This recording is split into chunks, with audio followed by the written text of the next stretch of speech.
एक गांव था जिसमें रमेश नाम का एक किसान रहा करता था, जिसके दो बेटे थे।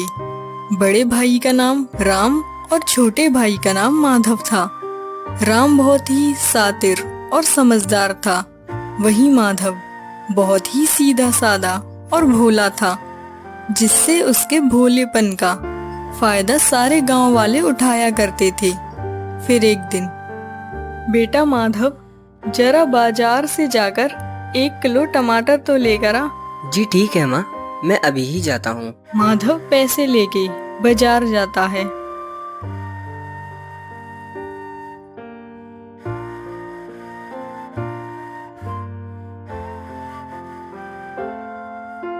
रास्ते में माधव का दोस्त उसे मिलता है। अरे माधव भाई, कहाँ जा रहा है? बस भाई, बाजार जा रहा था घर का कुछ सामान लेने। और तू बता, घर पे सब कुछ ठीक तो है ना? अरे अब तुझे क्या ही बताऊं, इस साल तो फसल की कीमत बहुत ही कम हो गई है। अब सारे किसानों को कम पैसों में ही गुजारा करना होगा। अरे ये तो बहुत बुरा हुआ। चल अब मैं चलता हूँ, मुझे देरी हो रही है। माधव फिर से चलने लगता है और चलते चलते वह बाजार पहुंच ही जाता है और एक टमाटर वाले की दुकान पर पहुंच जाता है। अरे भैया, 1 किलो टमाटर कितने के दिए? अरे ये तो वही मूर्ख है जो हर किसी की बातों में आ जाता है। अरे भाई, टमाटर 50 रुपए किलो है, 50 रुपए किलो। माधव बिना मोल भाव किए ही पैसे दे देता है और वहीं से माधव का बड़ा भाई राम गुजर रहा होता है। वह अपने भाई को दुकान पर देखकर वहीं पहुंच जाता है। अरे भाई, तुम मेरे भाई का भोले होने का फायदा उठा रहे हो। चुपचाप से जितने पैसे बच रहे हैं उसे वापस करो। वह माधव के पैसे वापस कर देता है और वह दोनों घर जाने लगते हैं। अरे माधव, आखिर तू अपनी जिम्मेदारी कब समझेगा? तू हर किसी से बिना मोल भाव किए ही सामान को खरीद लेता है।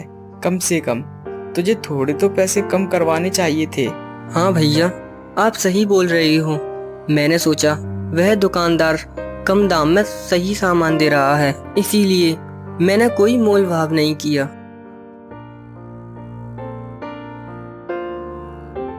दोनों भाई बातें करते करते अपने घर ही आ रहे थे और यहाँ रमेश। अरे सुमित्रा, हमारा बड़ा बेटा राम कितना समझदार है, और वहीं हमारा छोटा बेटा माधव बड़ा ही भोला भाला है। उसे हर कोई मूर्ख बना देता है। मेरे मरने के बाद राम तो अपनी जिम्मेदारी समझ लेगा, परंतु माधव क्या करेगा? वह दोनों भाई घर आते हैं और अपने पिता की बातें सुन लेते हैं। पिताजी, आप चिंता क्यों करते हो? मैं हूं ना। मैं अपने छोटे भाई का ख्याल रखूंगा और उसे उसकी जिम्मेदारी समझा दूंगा। हाँ बेटा, मुझे तुझसे यही उम्मीद थी। मेरे मरने के बाद अपने छोटे भाई का ख्याल रखना। सभी को बातें करते करते शाम हो जाती है।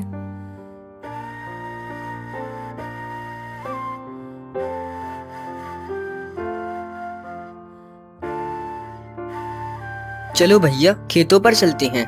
दोनों भाई खेतों पर जाते हैं और अपना काम करने लगते हैं।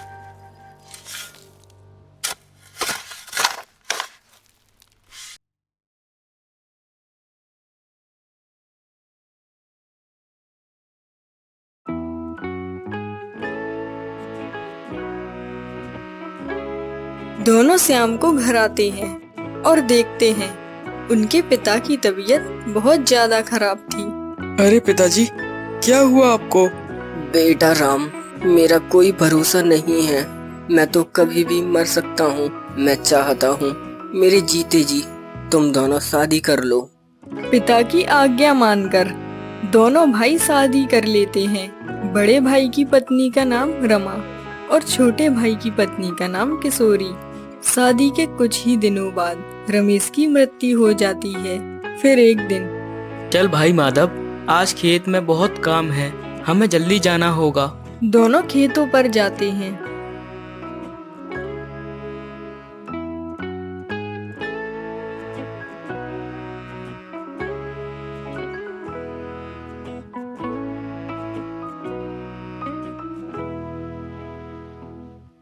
माधव, तू आज सारी फसल की बोरियां लेकर बाजार जा और 150 रुपए प्रति बोरी को बेचकर ही आना।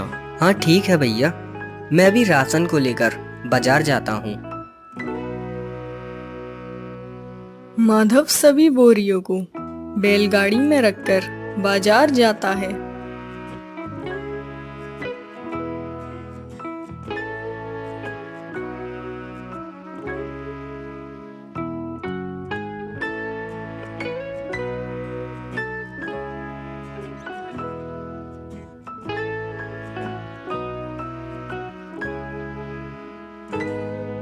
सेठ जी, मेरे पास कुल 50 बोरियां हैं। मैं प्रति बोरी को 150 रुपए में बेचना चाहता हूँ। देख माधव, तेरी राशन की बोरियां अच्छी नहीं हैं। मैं तो प्रति बोरी 100 रुपए में खरीदूंगा। अगर तुझे देना है तो दे, वरना तू किसी और को बेच ले। नहीं नहीं सेठ जी, आप एक काम कीजिए, 100 रुपए प्रति ही सारी बोरियां खरीद लीजिए। ठीक है, ये ले तेरे पैसे। सेठ माधव को 5,000 रुपए देता है और माधव उन पैसों को लेकर घर पर आ जाता है।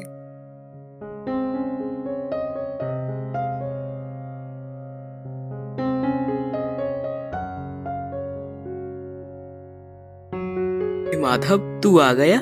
बता तो कितने का मुनाफा हुआ है? भैया, आज तो मैं बड़ी ही फायदे की बात करके आया हूँ। राम माधव की यह बातें सुनकर बहुत खुश हो जाता है और माधव राम को पैसे दे देता है। अरे, ये तो 5,000 रुपए हैं और बाकी के पैसे कहाँ गए? बाकी के पैसे? भैया, मैं कुछ समझा नहीं। माधव, 50 बोरियां थी और प्रति बोरी 150 के हिसाब से 7500 रुपए होने चाहिए थे, पर ये तो 5,000 रुपए ही हैं। भैया, पर सेठ जी ने तो मुझे 100 रुपए प्रति बोरी के हिसाब से ही पैसे दिए हैं, क्योंकि हमारा अनाज ठीक नहीं था। यह बातें सुनकर राम बहुत गुस्सा हो जाता है। अरे माधव, तू तो बड़ा ही मूर्ख है। मैंने तुझे कहा था ना कि एक बोरी 150 के हिसाब से बेचना। आखिर तू कब समझेगा? करा दिया ना 2,500 का नुकसान। इतना कहकर राम अपने कमरे में गुस्से से चला जाता है। अरे क्या हुआ जी, इतना गुस्सा क्यों हो रहे हो? अरे रमा, अब मैं तुम्हें क्या ही बताऊं। माधव ने आज 2500 रुपए का नुकसान करा दिया। मैंने उसे बहुत अच्छे से समझा कर भेजा था। पता नहीं वो कब मेरी तरह मुनाफा कमाना सीखेगा। अरे तो आप अपने काम पर ध्यान दीजिए ना, उसे जो करना होगा वो कर लेगा, आप उसकी चिंता मत करो। नहीं रमा, मैंने पिताजी से वादा किया है कि उनके मरने के बाद मैं माधव का ख्याल रखूंगा, और वैसे भी वो है तो मेरा छोटा भाई ही। चलिए तो एक काम कीजिए, अगली बार आप फसल बेचने चले जाना। हाँ रमा, अब मुझे ऐसा ही करना हो।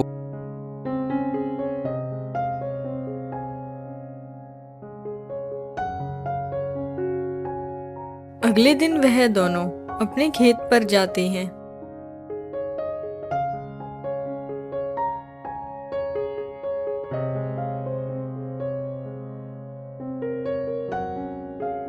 चल भाई खेत में, आज तो मैं वहाँ बहुत काम है, बीज भी बोना है। हाँ भैया, जल्दी जल्दी सारा काम कर लेते हैं। दोनों खेतों में बड़ी ही मेहनत से काम करते हैं।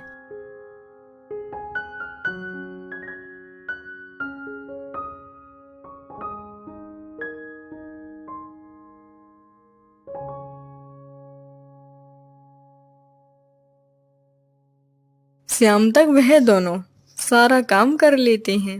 भैया, हमने सारे खेत तो जोत लिए हैं। अब मैं कल सुबह सेठ जी के घर जाकर बीज के लिए पैसे ले आऊंगा।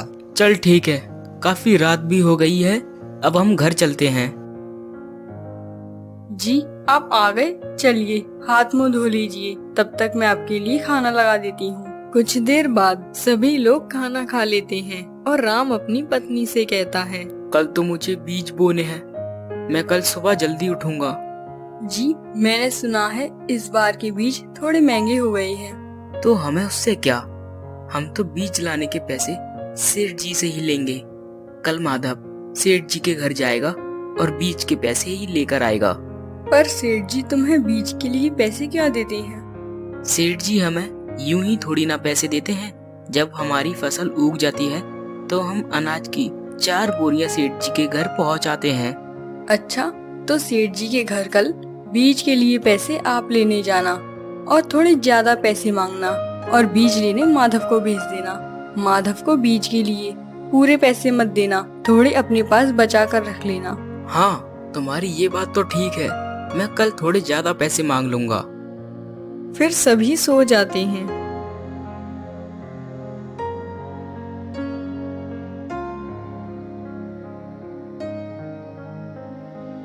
भैया आप खेतों पर पहुंचो, मैं तब तक सेठ जी के घर जाके बीज के लिए पैसे लेकर आता हूँ। अरे माधव, तू सेठ जी के घर मत जा, मैं जाता हूँ। चलिए ठीक है भैया, आप ही चले जाइए। राम सेठ जी के घर जाता है।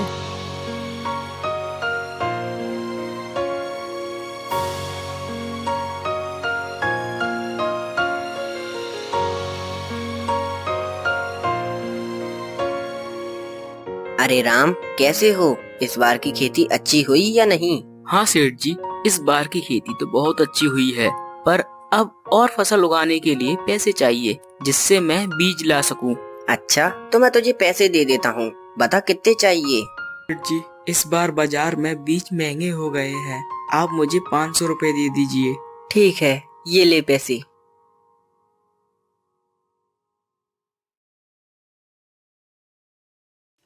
अरे भैया, आप आ गए, तो सेठ जी से कितने पैसे लाए हो? माधव, सेठ जी ने मुझे 300 रुपए दिए हैं, अब तू जा बाजार से बीज लेकर आ। ठीक है भैया, लाइए पैसे दीजिए। राम 500 रुपए में से 200 रुपए बचा लेता है और 300 रुपए माधव को दे देता है।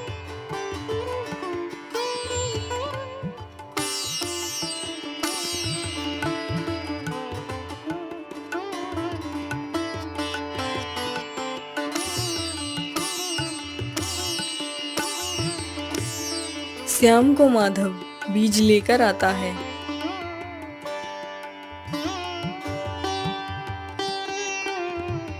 भैया मैं बीज ले आया हूँ, चलिए खेतों में बो देते हैं। दोनों खेतों पर जाते हैं और खेत में बीज बो देते हैं। कुछ महीने बीत जाते हैं और उनकी फसल उग जाती है। फिर एक दिन, माधव, अब की फसल बहुत अच्छी हुई है, तू अपने खेतों की सफाई कर, मैं बाजार में अनाज बेचकर आता हूँ। ठीक है भैया, आप जाइए, मैं खेतों की सफाई करता हूँ। राम सारी अनाज की बोरियां बैलगाड़ी में रखकर बाजार जाता है।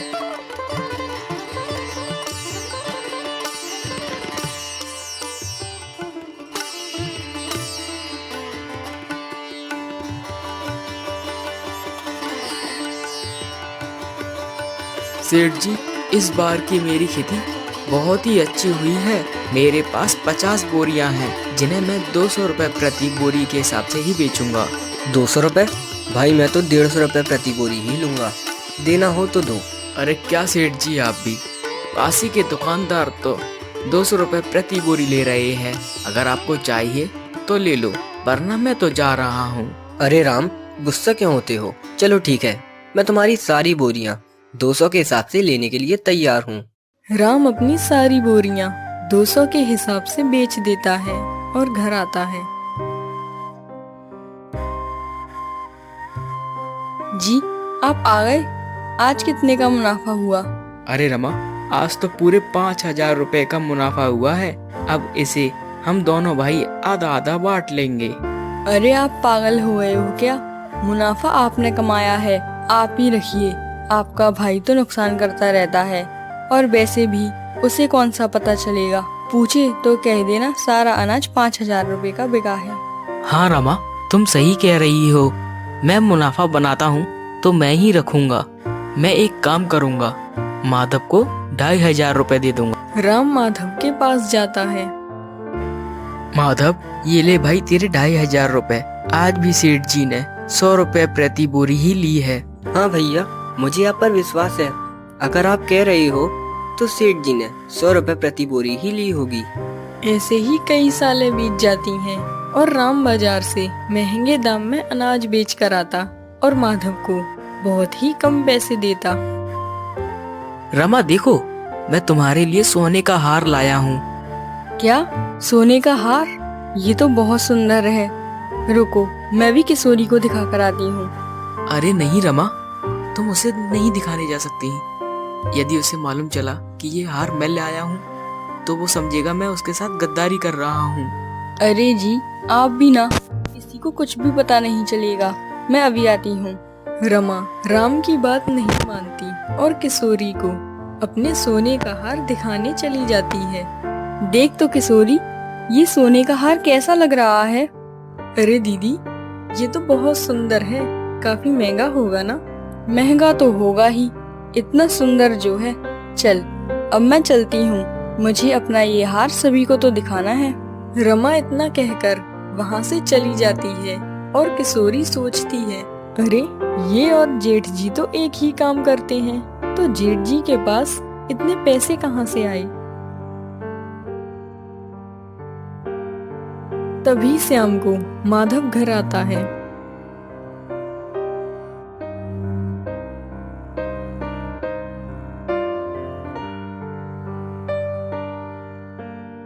सुनिए जी, आप और जेठ जी एक ही काम करते हैं ना? हाँ भाग्यवान, पर तुमने ये सवाल क्या पूछा? मुझे तो लगता है तुम्हारे भैया तुम्हारे साथ धोखा कर रहे हैं। पता है, तुम्हारे भैया ने जेठानी जी को बहुत ही सुंदर सोने का हार दिलवाया है। जब आप दोनों एक ही काम करते हो तो उनके पास इतने पैसे कहाँ से आए? तुम ये क्या कह रही हो? आखिर मेरे भैया मेरे साथ ऐसा क्यों करेंगे? आप एक काम कीजिए, मेरे कहने पर एक बार सेठ जी के पास जाइए और उनसे पूछिए कि आपके भैया उन्हें कितने रुपए में अनाज बेचते हैं। अरे किशोरी, तुम यूं ही भैया पर शक कर रही हो, पर ठीक है, मैं कल तुम्हारे कहने पर उन सेठ जी के पास चला जाऊंगा।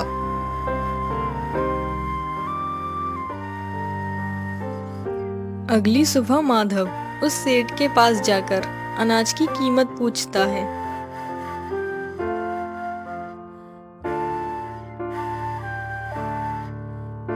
आओ, कैसे आना हुआ तुम्हारा? बस सेठ जी, मुझे आपसे एक सवाल पूछना था। मेरे भैया हर साल अनाज की बोरियां कितने में बेचते हैं?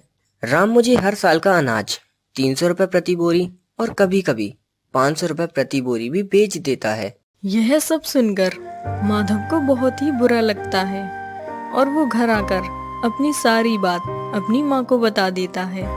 बेटा राम, क्या ये बात सच है जो माधव कह रहा है? हाँ माँ, माधव हमेशा नुकसान करता है और मैं मुनाफा बनाता हूँ, तो पैसे भी तो मैं ही रखूंगा। सुमित्रा यह सुनकर दोनों भाइयों का बंटवारा कर देती है। माधव एक झोपड़ी में रहने लगता है और जंगल में जाकर लकड़ी काट कर लाता है और बाजार में बेच देता है। राम ने जो पैसे गद्दारी से कमाए थे वह उनसे ही एक बड़ा घर खरीद लेता है और शान से रहने लगता है। सुनिए जी, आपके भैया ने हमारे साथ अच्छा नहीं किया। अब देखो हमें कहाँ रहना पड़ रहा है। तुम चिंता मत करो, भगवान हमारे साथ जरूर कुछ अच्छा करेंगे।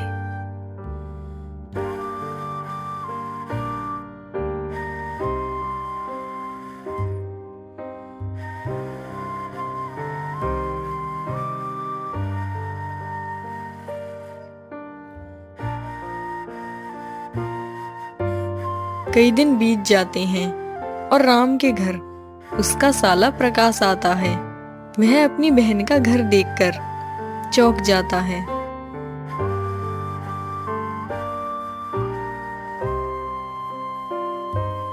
अरे वाह दीदी, आपने तो काफी अच्छा घर बना लिया है। हाँ भैया, ये तो भगवान की कृपा है हमारे ऊपर। प्रकाश को अपनी बहन का बड़ा घर देखकर एक तरकीब सूझती है। मैं ये कहने आया था कि पिताजी अब कभी भी मर सकते हैं और वो अपनी आधी संपत्ति आपको देना चाहते हैं, तो मैं कल जमीन के कागजात ले आऊंगा। आप जीजा जी से कहकर उस पेपर पर साइन करवा देना। ठीक है भैया, आप जाइए, मैं कह दूंगी। इतना कहकर प्रकाश वहाँ से चला जाता है और शाम को राम अपने घर आता है। सुनिए जी, मेरे भैया आए थे और बोल रहे थे कि पिताजी अपनी आधी संपत्ति मुझे देना चाहते हैं। अब हम तो बहुत अमीर हो जाएंगे। कल आप काम पर मत जाना। अरे वाह रमा, ये तो बड़ी ही अच्छी बात है। ठीक है, तुम कल अपने भाई से जमीन के कागजात मंगवा लेना।